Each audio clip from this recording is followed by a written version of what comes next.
We know that carrying your groceries out to your car seems a bit old school. That saying hello and asking about your day feels like a thing of the past. Being best at fresh, it's not just a fad. Serving high-quality meat at affordable prices?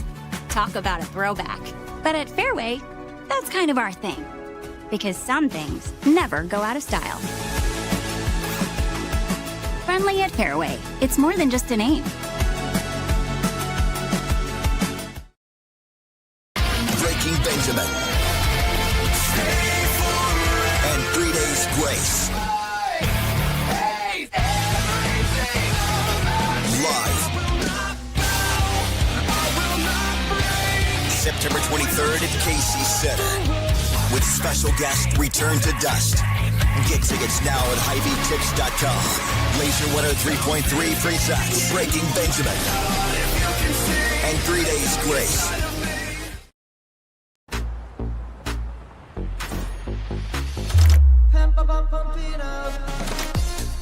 A fuel choice that even rivals can agree on? Now that's worth the hype. Pump it up with Unleaded 88.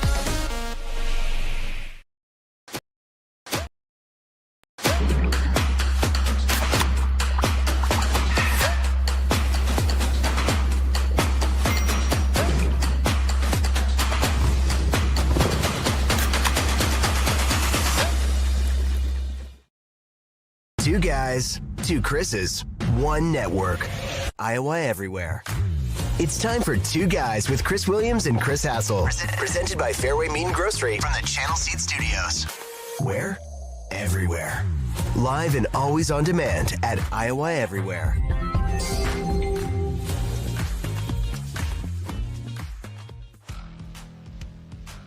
What up? Cyhawk week, baby. Boom. Brah, brah, brah, brah. Put that all over your face. Welcome to Two Guys. We do not honor Labor Day here on Iowa Everywhere. We're not honoring Labor Day? No, we're working.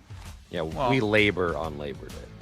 We can For still you, honor for it. everybody. Jesus, Van Woke, are you sick? Yeah, Oh, I know. God. I got sick at the end of last week. I got it better for Cyhawk. Come on. Dude, everybody I know is sick right now. I'm not. I feel great. Ready to go. You got that tea flowing through you. I don't think I've gotten sick one time since I started going to Game Day Mid-South. You're immune. Welcome to the show. We are presented, as always, by Fareway Meat and Grocery. Loaded up on the skinless brats this weekend. Had a ton of them. It's lovely. Fareway had a hell of a day out at that RV Village. Not you bad. guys wafting all the Fareway meats when you were walking through there. It was lovely. We are in the Channel Seed Studios. Stopped by and saw the amount of beer that the guys had at the Channel tailgate on Saturday. They could have gotten an entire army drunk with Ames Lager and Busch Light. I took a picture of it. It's up. Yeah, on I the saw Iowa that. Everywhere. It was really an incredible amount of beer. What was it like for you, though, knowing that you couldn't have any of it because you were working? You know what? It wasn't bad Oh. because game day, Chris, like I'm in one mode. I don't even want to have a beer until after the game. There you go. Really, it's just this is what I do. Not even tempted. Believe it or not. Good for I you. love covering the teams. You know, I just love it. Like, you guys do your tailgate thing, I'm gonna go do my work thing. That's what I'm about on game day. 10 years ago, Chris was a little more immature than that. I maybe even 3 years ago, Chris, before the tea. Perhaps. How was your weekend? Just sitting around and Yeah, did you it get in was trouble great. with the wife at all? Or No, I got my report card back, and it was pretty good. I limited myself to two nights of cigar smoking. And she did have to have a talk with me after Thursday night. She said I slammed the door once, and I have this habit of trying to talk to her when I come into bed at like 1 a.m. and ask questions about the next day. did you see that game? Nothing about the game. It's usually questions about the next day. I can't believe She's they like, called that "Stop holding in talking the to end zone. I did a good job. I was quiet. I got a really good start to the season. And I'm going to be gone next week, so because I'm She's coming not back. coming? No, she's not coming.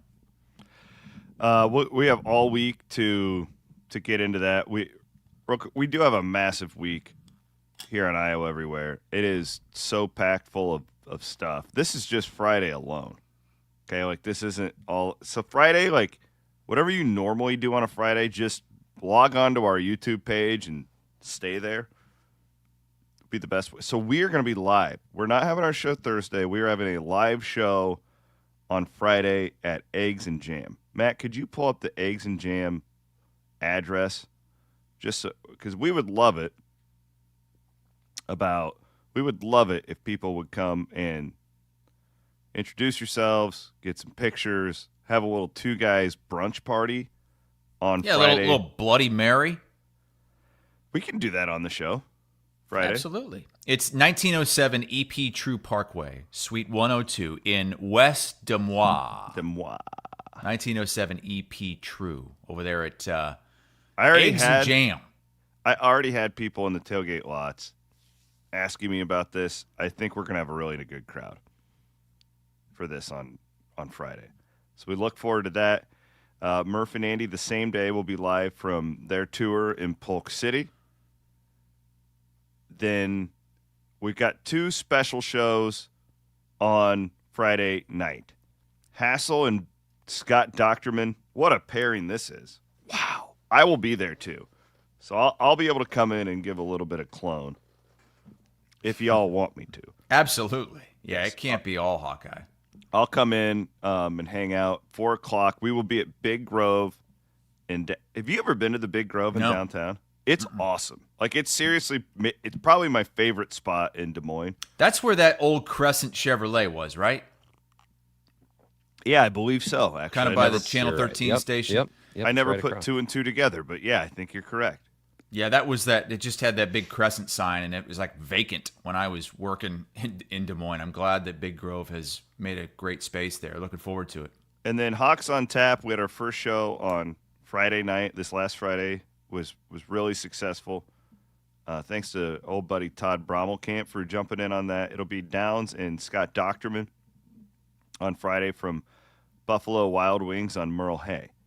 So again, like, you got all day Friday, but we have all of our normal shows throughout the week as well. I'll be doing a big Cyhawk CW pod. I think we're recording later today with Leistico and Jeff Woody to get both sides and really dig deep into that game. I'm ready to go. Enough of this jacking around. Like, I want to talk ball. I want to see if Doctorman's changed his mind at all on the outlook of the season, and you should do the same with Leistico because both those guys had Iowa going to the playoff at 10-2. Those guys don't seem like guys that are going to quote unquote overreact after 1 week. But is it an overreaction? That's what I'd like. Maybe it's not an overreaction to have one of those guys amend their picks. Well, let's just start right there. So Iowa State blows out South Dakota earlier in the day, which was a surprising result. We'll get into that, though. Gronowski's the story here to lead off the show. I won't lie. There was a nice little RV Village tailgate. Turned Hate off watch? the games, watching you and Downs. Wanted to get your reaction to Mark Gronowski. I'll give you my take really fast. I'm not like overly like panicked. I definitely think there's reason for concern because it looked so similar to recent Iowa quarterbacks. Like it just looked so much like what we've seen. It really looked like Cade McNamara at times. Bad footwork, just sailing passes, throwing some in the dirt, just really. However, I also think that there is the reality that this guy is just super rusty, and he looked insanely nervous for some reason. I mean, we get it. It's his first game at a new school. I mean, I guess I'm not overly panicked on the situation, but I definitely think there's room for concern. From an Iowa State fan sitting here, that game means nothing to me, what happened in Iowa City on Saturday. They still have a really good offense. I thought their offensive line, all things considered, I know they're playing Albany, looked elite. That looked like it might be their best offensive line in years. I'm a little worried about your secondary, to be honest. I thought Albany was zipping it around there a little bit too easy at times. But all in all, like I'm, and this is probably like some emotional hedging going on here. I realize that, but this doesn't. That game didn't really impact me going into Cyhawk Week. For the whole season, it probably does. For Cyhawk Week, we've all been here and done that. Like, what happens in Week 1 tends to not really matter. Yeah, I can see that from an Iowa State perspective, that you're not going to overreact to this because you've seen this story before. Yeah. Iowa quarterback looks shitty. Iowa goes in and beats Iowa State in Ames. But from an Iowa perspective here, I mean, there's a few things that really are gnawing at me, and it's that we were told all off season, don't worry, he's having that shoulder surgery. He's going to miss spring practice. That doesn't mean anything. He's going to be fine. We were led to believe that there wouldn't be rust like this. We were led to believe he was totally healthy, and maybe he is. But, man, he was cramping up like crazy in the third quarter. He goes in, scores a touchdown, and it wasn't then like it was collapses. 100 degrees. No, it was like 75, and he was the only one that I saw cramping up. Then he comes back out there for the next series, cramps up so bad they take him out of the game. So he didn't even finish the third quarter. There's also, like, what? This guy's played 50. He's won 50 games at quarterback. He's a champion. He's played in much bigger spots than this. This is a exhibition game against Albany. I get it. It's your first game in the black and gold as a Big Ten quarterback, but to be that unnerved and that seasoned was stunning to me. But the one thing that I just can't get past is that this is a continuation of this horrific cycle and theme of Iowa quarterbacks over the years. Iowa and Kirk Ferentz have not earned the benefit of the doubt in these situations. They have not earned the, you know what, it's just the first game. Maybe it was just nerves. Maybe he's going to completely turn it around and be fine. This is what we've seen every single year. What did we hear about Spencer Petras? Yeah, he sucked last year, but, man, Manning Passing Academy looked awesome. Look out. I agree with you completely. Boom. Oh, hey, we got Cade McNamara coming in the portal. This guy is he led Michigan to the playoff. Kirk finally goes into the portal and gets somebody.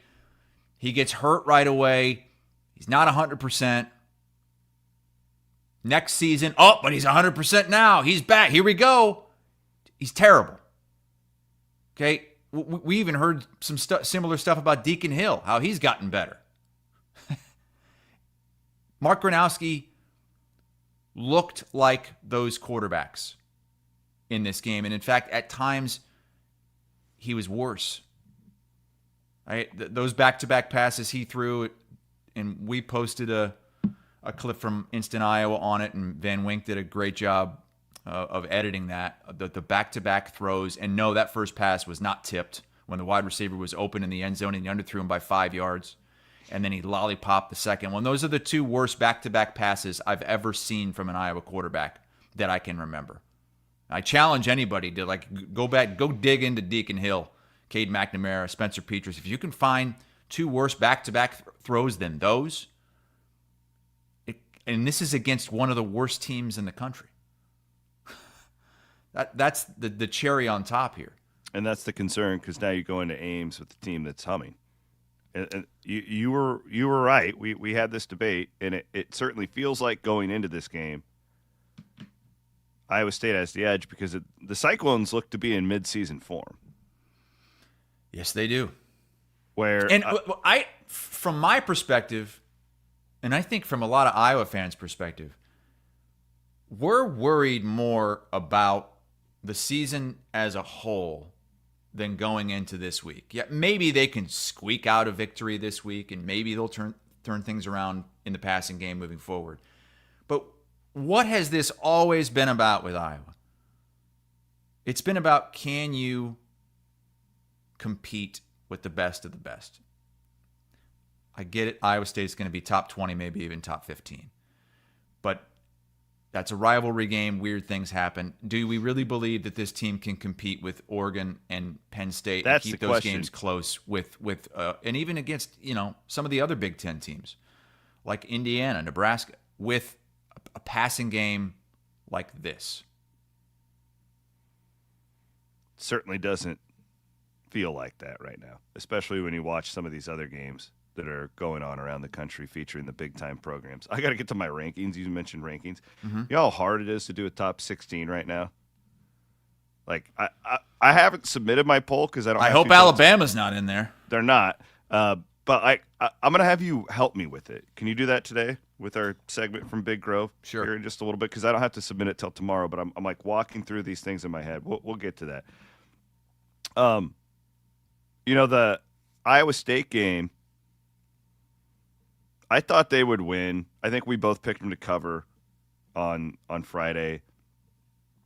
I certainly didn't anticipate them dropping 55 points. In fact, their under was one of my locks of the week. This was really honestly, Chris, offensively, it was a perfect game. They had 9 drives. They scored a touchdown or a field goal on 8 of them, and the one that they didn't, they let time run out on the 1-yard line at the end of the game. They didn't punt. Rocco Becht was 19 of 20. You were able to run the football. The tight end thing is I love what Taylor Mauser's doing. It's like I get shit on for being not a tight end guy. No, it's not that I'm not a tight end guy. I hate playing football in a box. And I thought that in 2021, if you would go back and diagnose what went wrong for Iowa State in that season, I think you had all these weapons, and they played too much in a box. Everything was too tight because you're trying to get these tight ends onto the field. Mauser's lining these guys up wide. Like, there are 4 tight ends but they play like wide receivers. Like, it's a really dangerous offense right now. And I feel like Rocco is clicking at a level that we've definitely never seen from him before. He might be as good, if not better, than Brock was at this point in his Iowa State career. I don't know. It's a big statement. Brock's obviously a starter in the National Football League. But they really – I thought it was one of the more complete games. This sounds nuts because they're playing an FCS team. But when you factor in Ireland, Iowa being next week, I just thought it was a really crisp and complete game. There was no signs of a jet lag hangover like you saw with Kansas State on Saturday against North Dakota. It was just a really impressive day, I thought. That was as close to perfect as you can play a football game. Has Iowa State ever looked this good this early in a season?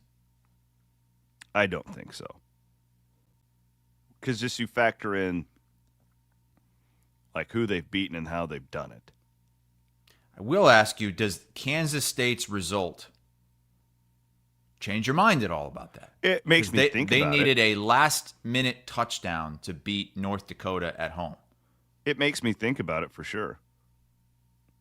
However, it's still a rivalry game, right? And like that was I don't know. Like, would it surprise you now if Kansas State goes on a run here? It wouldn't me either. It wouldn't me. No.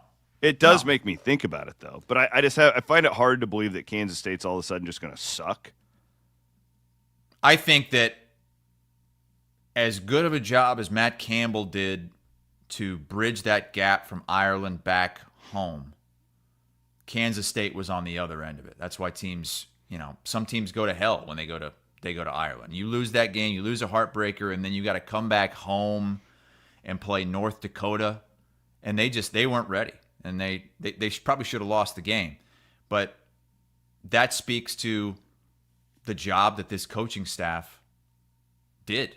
Matt Campbell's standing up there trying to claim that they have the toughest schedule in the country. Yeah, most of the rest of us laugh at that because we know it's not true. But he clearly convinced this team to lock the F in. And it continues. I mean, you got to keep this going now. I talked to some people in the program last week, and they were terrified about this South Dakota game. They had convinced themselves. You convinced yourself, too. You all did. But see that put you in a better position. But even like, I'll use a totally unbiased guy like our friend Tim Murray, who literally gambles for a living. Mm-hmm. He's a broadcaster, and him and Matt Yeomans, his co-host, like this was one of their plays of the week, and it has nothing to do with Iowa State, the football team. It's just it's the spot. Like it's a really difficult spot to put yourself in, and they just manhandled them, which was awesome to see. I mean, it was my old boss Steve Dace used to say it like that. They detesticled them. I thought Dace said they would sodomize them. You'd probably say that now. Back in the day, didn't go that far. But it just it was a cool day. There's Dan McCarney, Jake Brin with our highlights here from Cyclone Fanatic. Thank you. It was a sellout crowd. Did you see the McCarney doing the crank horn before the game? I don't know how I feel about that crank horn. Yeah. What's up with that? Like, so they do it in every basketball game. There's a crank Since horn. when? Oh, this has been going on in the Otzelberger era, so 3-4 years now. So where do they set up the crank horn for basketball? Because I never see it. It's right behind the hoop? in front of the band. Like Okay, and they always have a student. Like a student comes and just runs the crank horn, and I'm hearing, Bloom was saying this, that they're going to have like a celebrity crank horn for every football game now. So kind of like the Vikings do, where you blow the... Yeah, I don't know how I feel about it because every time I see something like that, it just reminds me of the Texas Tech, the cowbell cranker or whatever the hell that thing is, and it's just not a good look. I don't know. Because it's kind of an awkward thing because it's not the crank or the bell, whatever. It's never at like chest level.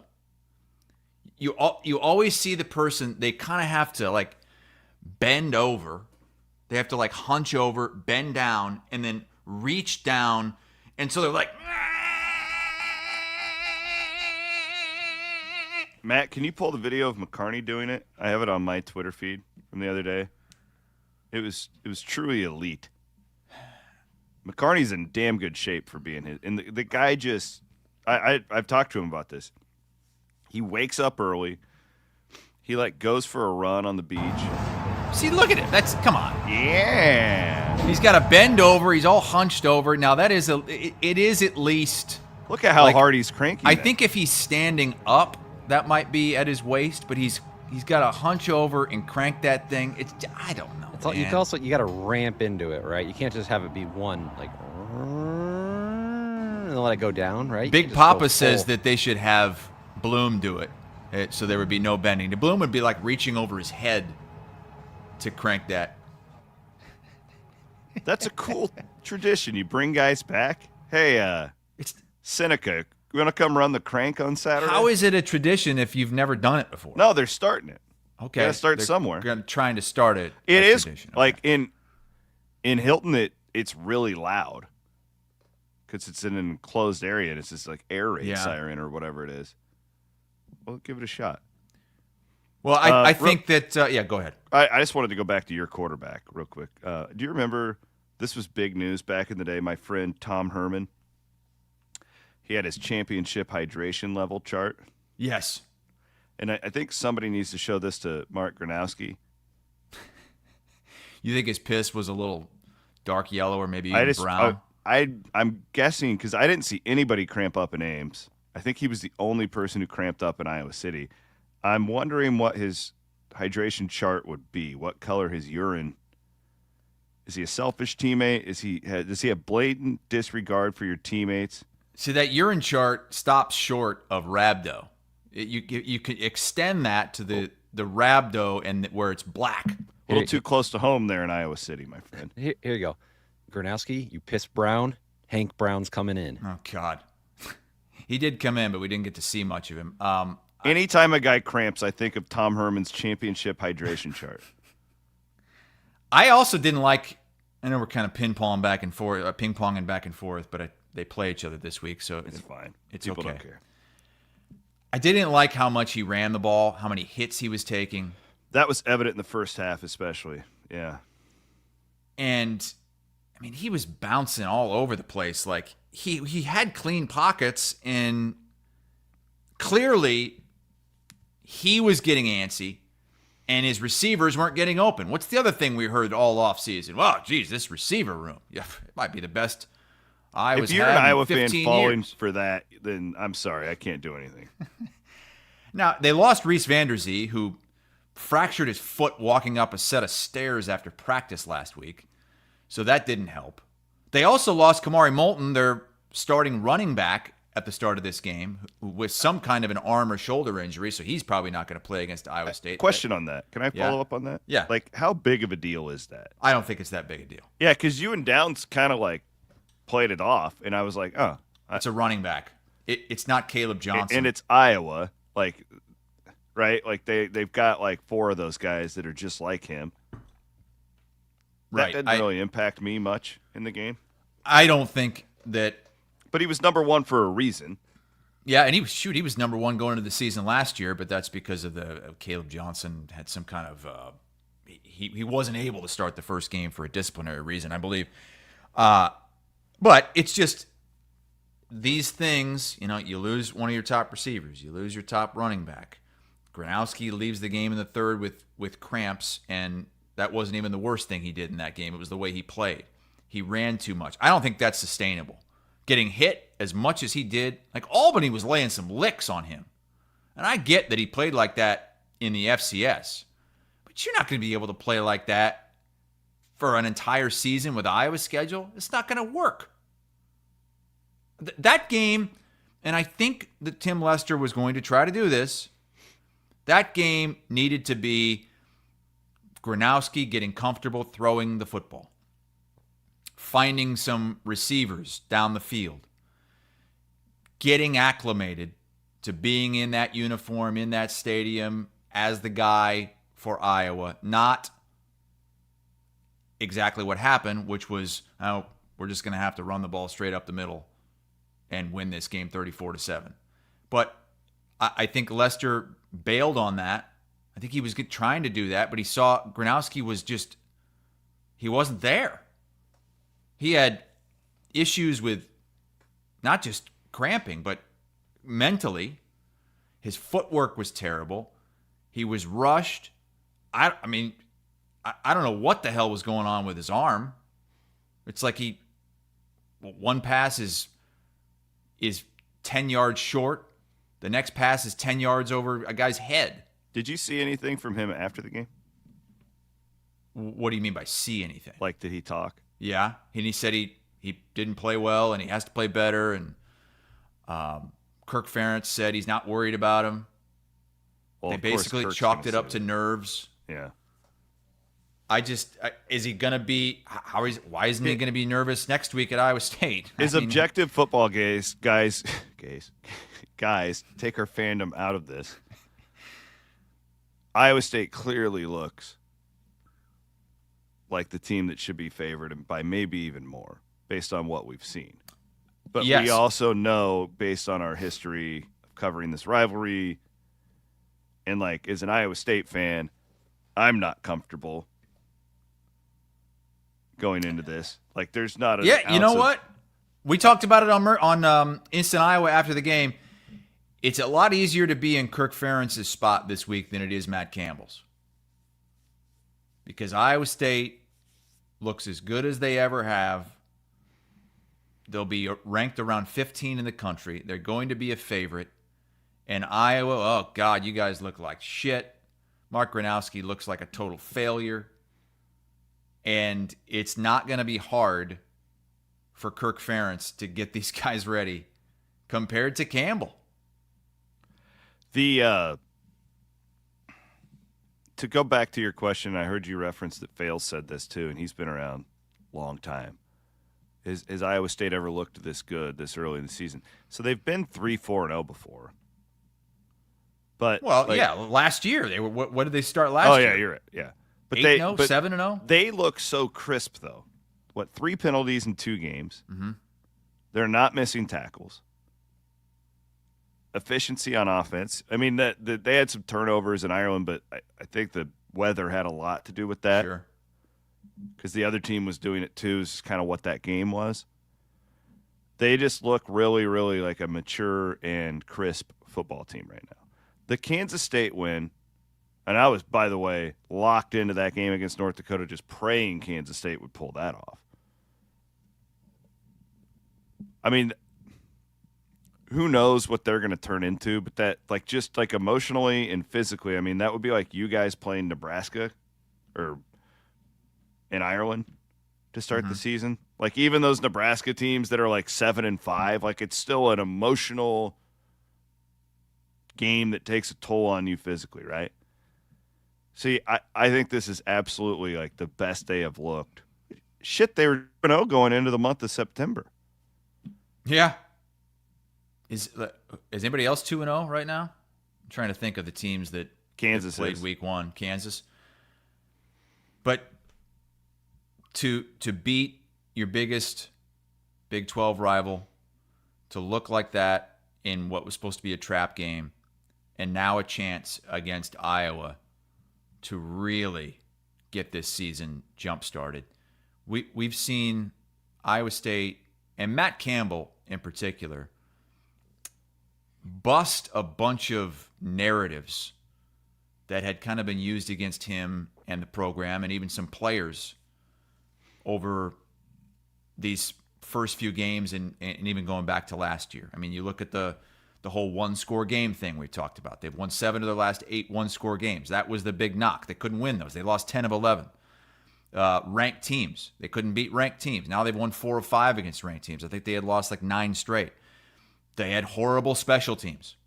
Special teams were so bad. I was giving them so much shit years ago for not having a special teams coach. Special teams has been great. Conradi with the 63-yarder. You had almost a 99-yard punt return. How about slow starts? That was can I say that was my favorite thing about the game on Saturday was Mauser calling a bomb in the opening, because what they did though, because I would have guessed like vintage Campbell in that spot is, we're going to establish the run. We're going to impose our dominance physically. No. 66-yard bomb that guy got tripped up, or it should have been a 75-yard touchdown to start the game. And the slow starts were twofold. It was Rocco Becht. Why does he always start slow in games? Started 12 for 12 in that one. And starting the season. Remember the knock was, God, they don't play well until October. Why can't they start September off that way? And now an opportunity this week to bust another narrative. And that is, yeah, but you can't beat Iowa and Ames. Campbell's never done it. Haven't since 2011, the Steel Giants triple overtime game. One of the greatest Cyhawk games ever, maybe the greatest. 14 years it's been. And if they get that done, I don't know that there's anything really left other than win the big one at the end of the season. Win the Big 12.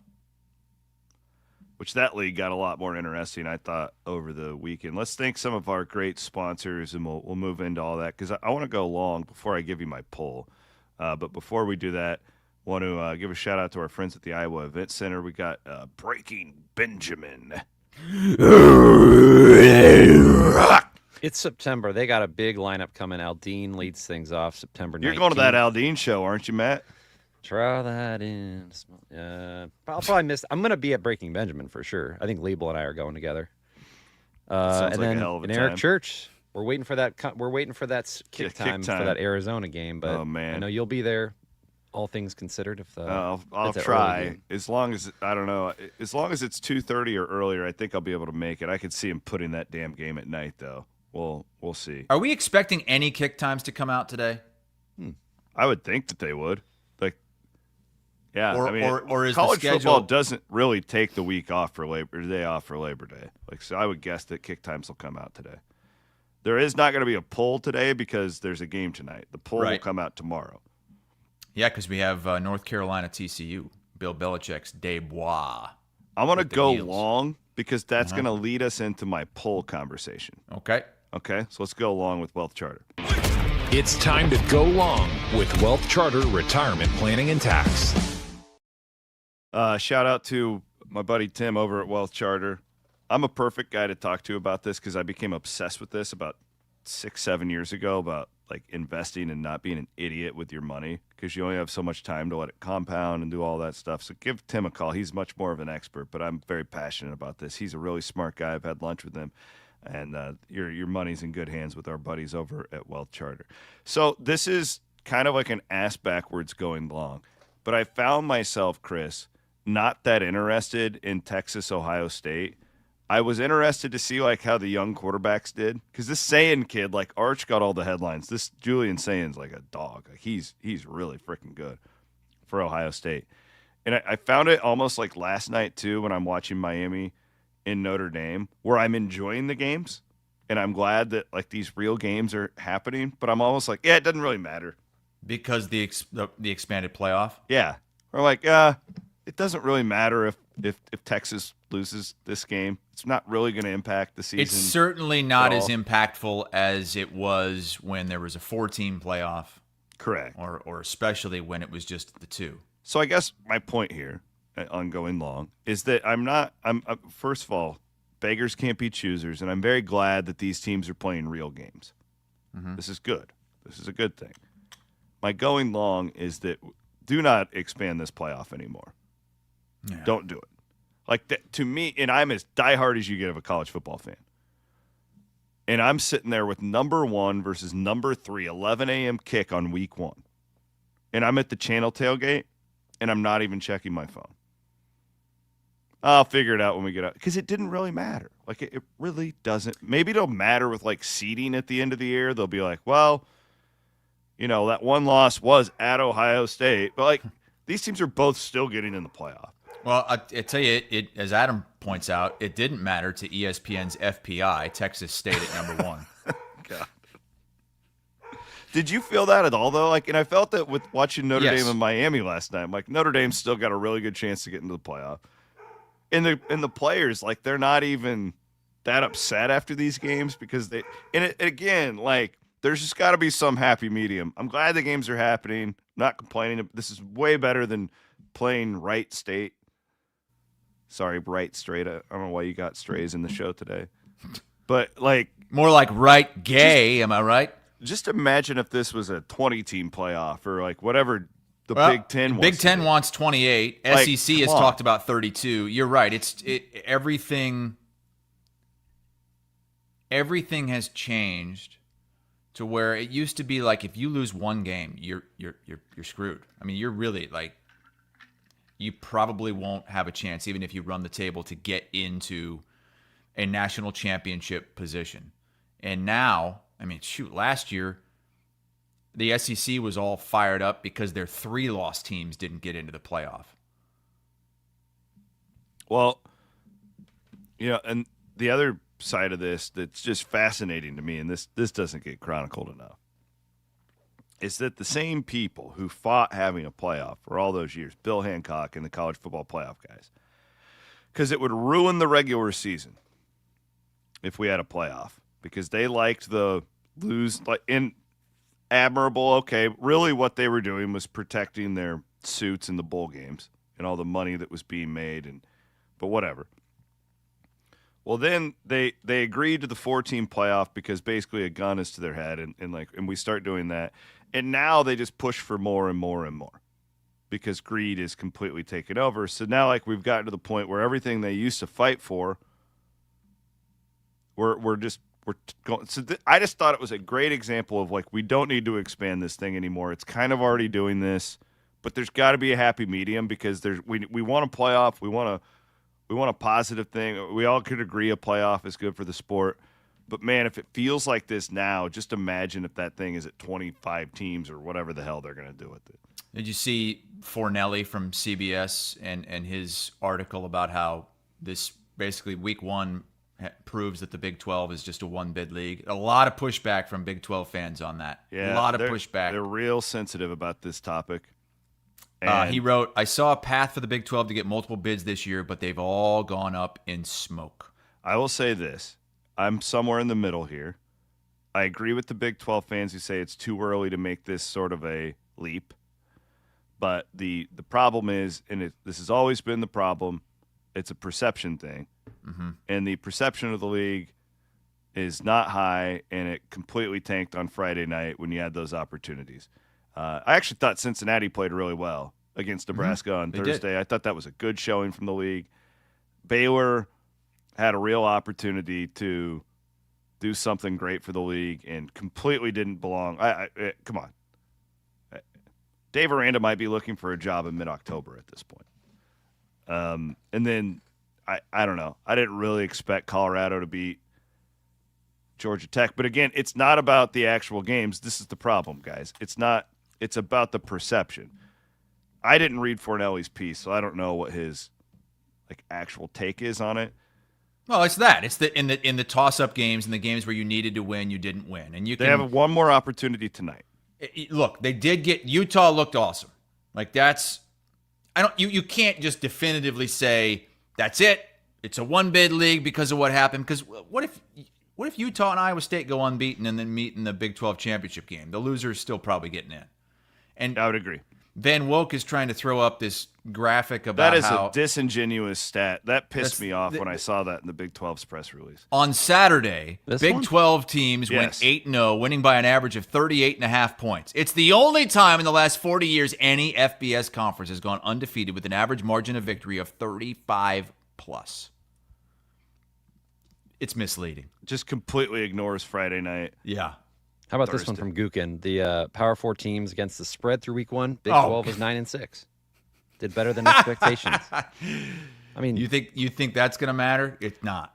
Again, I'm in the middle here. I completely understand the defensive Big 12 fans here because it is to say that these 3 middle of the pack teams losing non-conference games will keep 2 teams is insane.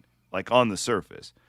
My guess is that Fornelli is pointing out the perception problem that the league has. Yes, and you have to win these games to win these people over. Correct. Cincinnati needed to beat Nebraska. Baylor definitely needed to beat Auburn. That was the big one, I thought. Right. That's the game where Baylor was one of the favorites to win the Big 12. Auburn isn't even looked at as a top 10 SEC team, and they go in there and win by 14. Georgia Tech goes into Colorado and beats them. I mean, it's a perception. Utah was that was great. I think Utah's really good. I think so too. I would go and put a future ticket on them right now. Wow. Did you stay up for the end of that one? For the end of the Utah game? Yeah. Well, no, because it was a blowout. I didn't have to stay up to watch that. It was over. Dampier at quarterback. I saw Williams as soon as he walked out onto the field in that uniform. I was like, oh, shit. Utah is going to be a problem. He's got a Deacon Hill ass. Look at his legs. Look at those things, man. Tanks. That guy he looked really, really, really good. And the thing, again, they were one of my overplays of my, guys like him and Lincoln Riley, Whittingham and Lincoln Riley, those were 2 of my overplays on the season. USC looked really good. They beat Missouri State, so who knows? They don't just forget how to coach. They don't just become idiots overnight. And Kyle Whittingham has a track record of 25 years of putting out really quality football teams. I'm glad that Iowa State doesn't have them on the schedule. See them in Arlington maybe because that team is. They're going to play defense. They might have the best offensive line in the league, and that guy is a problem. That Dampier, go and put a Heisman ticket down on that guy right now. Jesus, you go from what they've had at quarterback. To all right, him. so we're going to do this every Monday. I have not submitted my poll yet, for what it's worth. Okay, and I also need the caveat of I do have my first poll as well to kind of go this off of.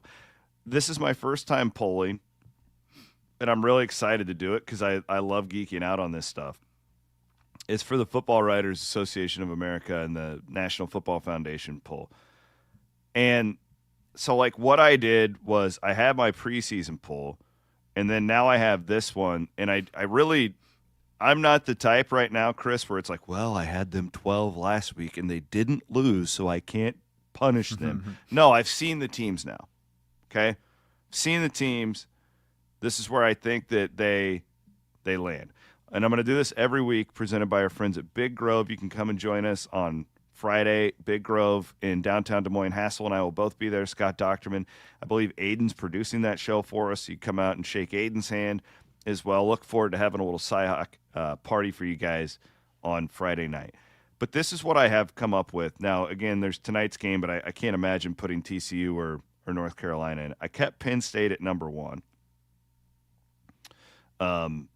I moved Ohio State up to number 2 because that's surprising based on what you just said. Wow, so even though Ohio State beat Texas, I can't put them ahead of Penn State because Penn State won. I don't know why we're talking like in that voice, but why wouldn't Ohio State be number 1? Because I've inherently thought that Penn State was the best team all summer long. Okay, all right. And they didn't they looked good. Yeah, fine. They played Nevada as a Brock 45-point favorite. They beat Brock Purdy's brother. I don't think they covered. Yeah, Nevada covered that. I told you, lock of the week. I put LSU up to number 3. They were at number 11 to start, so I bumped them all the way up. What a win that was at Clemson. So jeez. Georgia, I dropped Georgia. Georgia went from 2 to 4. I'm not that confident that Oregon's the 5th best team in the country, but I don't really know where to put them. I moved Miami from unranked all the way up to number 6 after beating Notre Dame. Mm-hmm.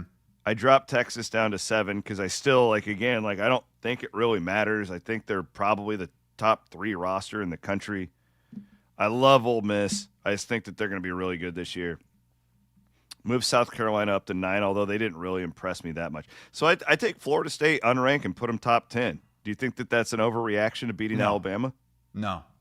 I think when the poll comes out this week, they're absolutely going to be top 15.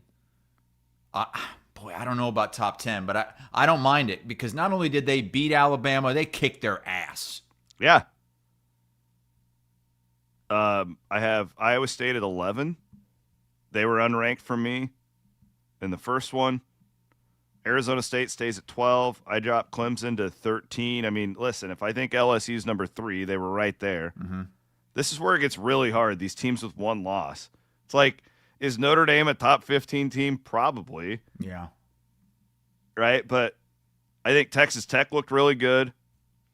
Illinois was awesome. They didn't beat anyone, but they looked really good. And then I put Utah at 16. I take them unranked and move them up to the top 16. I think they're that good. What do you think of it? This is so hard to do, especially with these 1-loss teams that lost to really good teams, right? Where do you put them compared to a 1-0 team that it's a very difficult task this early in the season? It is. I would put Ohio State number 1. Okay. Just because of the win that's against Texas. fair. I considered it, yeah. And then I'd have probably Penn State at 2, but man, LSU, that win at Clemson, so damn good. I'd probably put Miami ahead of Oregon. I'd put Miami 5. See, I had that. I don't know what to think about Oregon. Is that an overreaction?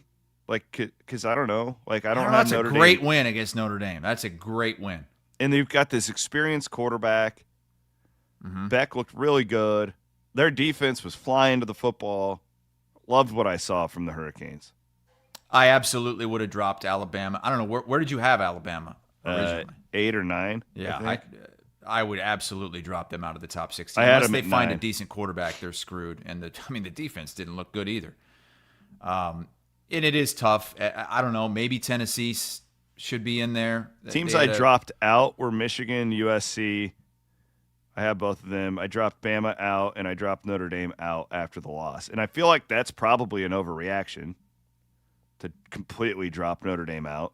Mm-hmm. But, again, it's just really, really difficult to do this in 1 week when some of these teams played real opponents, some of them didn't. You just don't have a lot to go off of. Did I do an okay job? You did, yeah. I think that's a good top 16. I like it. We're going to do this every Monday? Every Monday. Okay. What do you think of Iowa State at 11? I don't think you can argue against it based on what they've done compared to everybody else. They have one of the best wins still, beating a top 20 team. Now, Kansas State's not going to be there. I don't think Kansas State will be ranked when the rankings come out. They won't. But, and then the way they looked, and you can say all you want, yeah, it was an FCS team, but the way they played in every facet of that game, and the way Rocco Becht looks running that offense that is so multiple now. They've shown that they can throw it on you. They can wear you down in the fourth quarter and run it on you. I don't have a problem with putting Iowa State in the top 12 right now. I don't. Now, I don't think they'll be there when the AP poll comes out. I think they'll be somewhere around 15, I would say. Yeah. Probably where they belong. Again, and it's weird. It's like, how do you do this? Is it a power ranking or is it a like what they've done to deserve to be there? And everybody kind of views that a little bit differently. All right, let's do today's Triple B with Kelderman Manufacturing. Bigger, better, bolder. Built by Kelderman Manufacturing. I'll let you start, Chris. Kelderman had a weekend, huh, with the Murphys? Jesus. He was with me until about midnight on Friday. We watched games at my camper.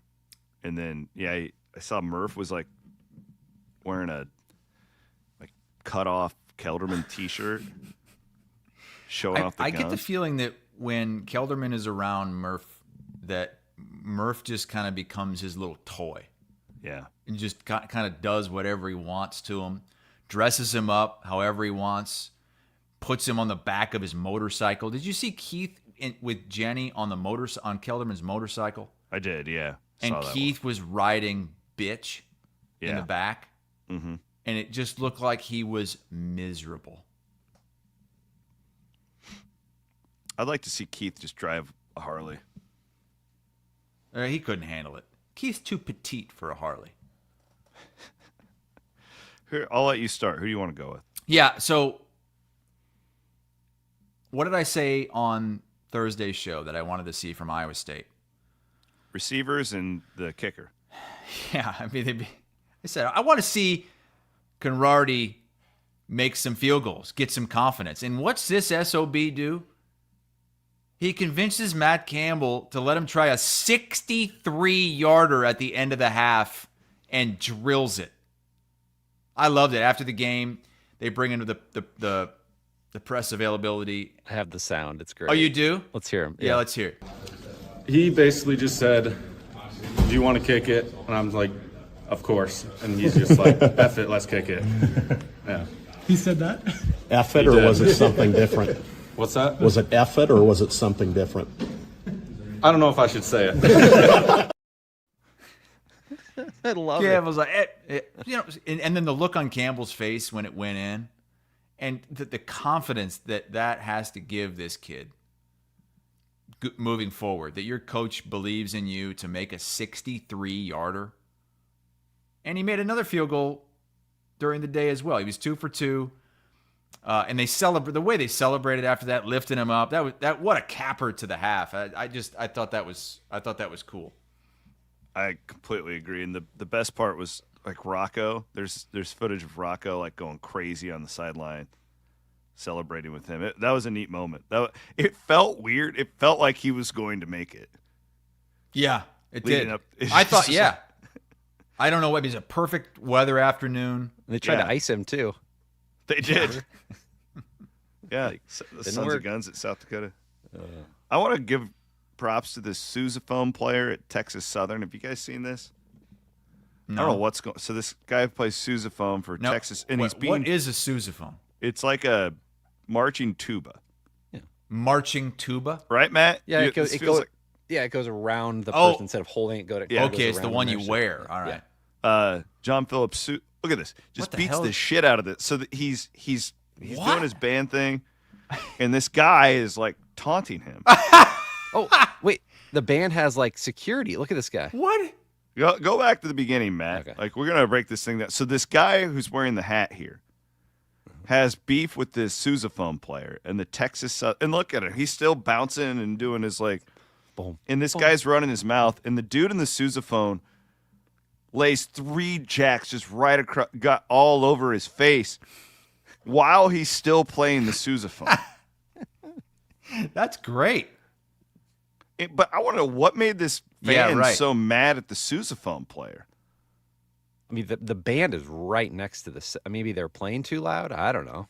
Can you imagine? It's the band. The outcry and the controversy. If this week at the Cyhawk game, an Iowa band member beats the shit out of an Iowa State fan. Bandgate 2.0. The most impressive part of this video, play it again, Matt, is that he beats the shit out of this guy, and then he just starts playing the sousaphone again. It's like he does, like, okay, mouthing off, bam, bam, bam. Dude drops, and then he goes right back. We're going to go back, and he goes right back, and he's bouncing up and down playing the sousaphone again. This is one of the most impressive things I've ever seen in sports. And what the guy who got punched, so he's yelling at the sousaphone player. He gets punched once, doesn't have any reaction. Gets punched again, still no reaction. He never once puts his hands up. He just stands there and just keeps getting punched in the face until he falls over. Now, if we're handing out disciplinary action here, the sousaphone player is clear, right? You have a right. If some guy gets up in your and it's just his craft. This is what he does. It all depends. I mean, what if we find out that the guy was, saying some horrible things to him earlier in the game, and that's why he... You think the sousaphone player would do that? I don't know. I've heard band smack talk. It's it can get nasty. Well, I'm a huge band guy, and that sousaphone player from Texas Southern is my triple B. I'm just thinking of a guy. Can we please get another band incident this weekend? The most annoying Cyhawk topic ever. God, I loved that. Band that was one. so great. And then we had all those stories coming out of Iowa City, like Dateline with the Iowa president talking about, well, we may not come back to Ames unless they... Yeah. If they just would have followed instructions, nothing would have happened. And I'm still not sure anything did happen. Do they still let the opposing team's band and the Cyhawk come to the games, or did they change that after that? I don't remember. Oh, are they not? I think they do. I assume that they could, but... The South Dakota band was there on Saturday. So I would assume the Iowa one That's a drive. Unless that Bandgate really put bad blood between the two. I don't know. Hey, remember in the offseason when we talked about Remember when Tommy from Florida State, Tommy Castellanos. This is great poll, Matt. Alabama, they don't have Nick Saban to save them. I just don't see them stopping me, and they got all this crap. And we all laughed at him. Yeah, we're all like, how's that going to work out for you, kid? And what did he do? Completely backed it up. Mm-hmm. Ran all over and threw all over Alabama's defense, and Florida State kicked the shit out of them. And he's right. They don't have Saban. They're different. Alabama's 5-5 in their last 10 games.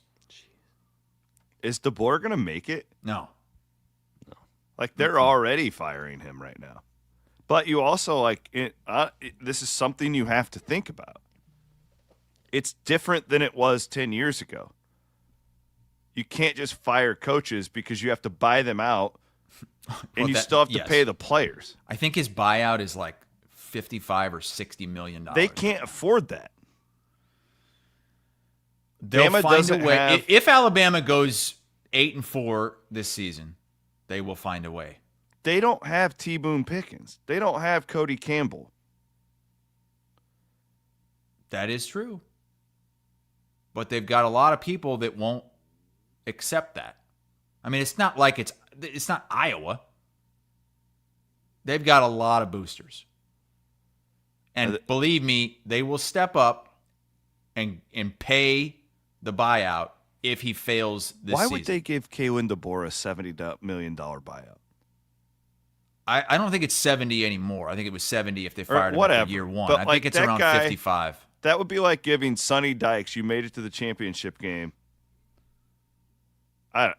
These buyouts are insane. Yeah. The best thing that's going to happen from revenue sharing is these coaches aren't going to be able to take these schools hostage anymore. I sure hope so. These contracts have been too one-sided for too long. These coaches run everything. And some of them are very worth it. Like Nick Saban, I would make the argument, was underpaid at Alabama. Can I ask you a controversial question? Absolutely. What's Mark Gronowski's buyout? $2 million contract. What's the buyout after one game?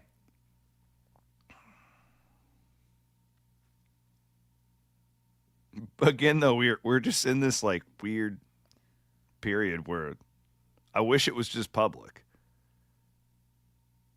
Yeah. I wish and all this stuff I was saw just after that Iowa State game, Bloom was out there getting more We Will funds. Remember when that wasn't supposed to be a thing anymore? Everybody gives $55. No, $63, right? Because of the 63-yard field goal. That's what I saw at halftime. Hey, let's do it. 63-yard field goal. Here's the QR code.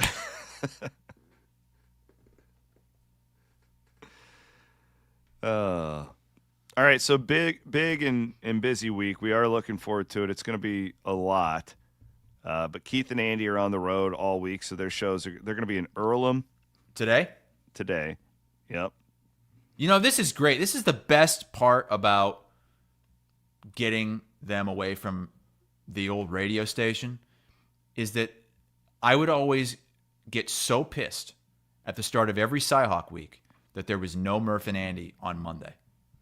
Yeah, we don't do Labor Day here. No. We get the cattle prod to those guys. Get that cattle prod.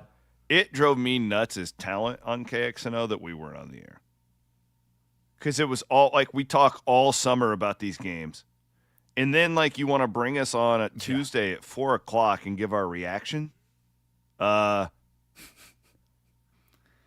like 4 days after But the post office is closed. How can you do a sports talk show? I thought you guys were essential employees during COVID. I mean, we were. We got badges. It was wild. Essential. I'll never forget Joel giving us these badges. If the whole world shuts down, you can drive to work. Oh, great. Mm-hmm. We were. Yeah, I was really essential getting paid as well like an essential employee at CBS Sports HQ. They gave us the same thing. So they're going to be in Laurelville. I guarantee you've never heard of Laurelville. I think it's Lorville. Lorville. Not Laurelville. Lohr. Well, my in-laws live there. My brother-in-law owns a bar there. That might be the drunkest town of 300 people you've ever been to in your. I'm not kidding. They do this thing on the 4th of July. I've done it with them before. It's a hell of a time. Where they all ride their bikes around town with they all rig up these coolers and pull them around, and they just get drunk and going from house to house, and they just drink in everybody's garage all day. That sounds just like Bondurant.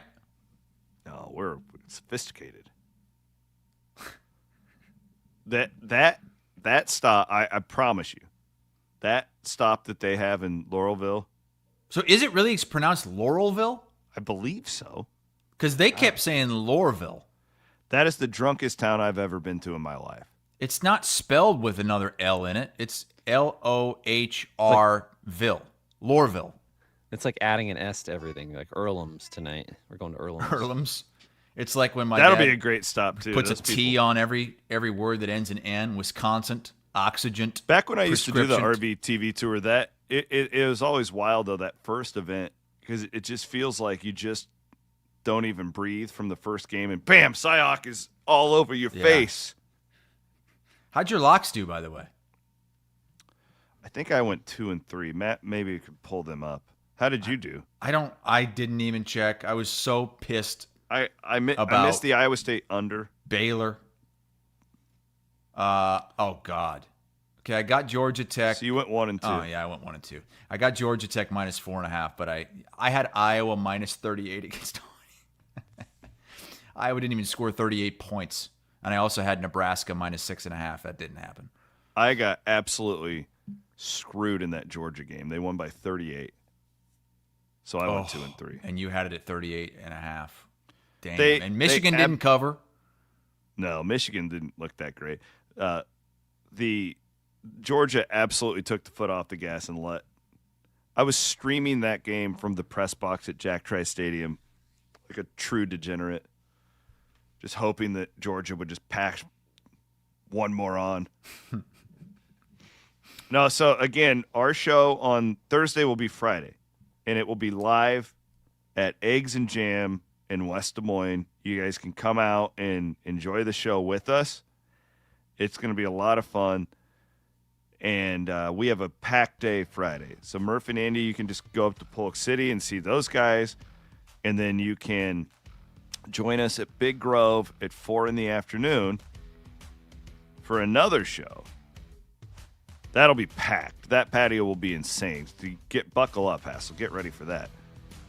And then Downs and Doctorman will be live for Buffalo Wild Wings on Merle Hay, 6:30 that night for Hawks on Tap. If we get people, like if someone comes to all 4 stops, can we get them something like a I can't sweatshirt? imagine. Like, we don't even have anybody at the company that's going to be at all 4 of those stops. So if we can get a listener to go to all 4, go to West Des Moines, Eggs and Jam, Polk City for Murph and Andy, Big Grove in Des Moines for our show with Doctorman, and then Buffalo Wild Wings on Merle Hay in Des Moines with Doctorman and AD. That's a hell of a day. Right, That would be a day. Holy smokes. All right, guys, enjoy your Labor Day off. We appreciate you spending some time with us here this morning. Two Guys, we're presented by Fareway Meat and Grocery in the Channel Seed Studios on Iowa Everywhere.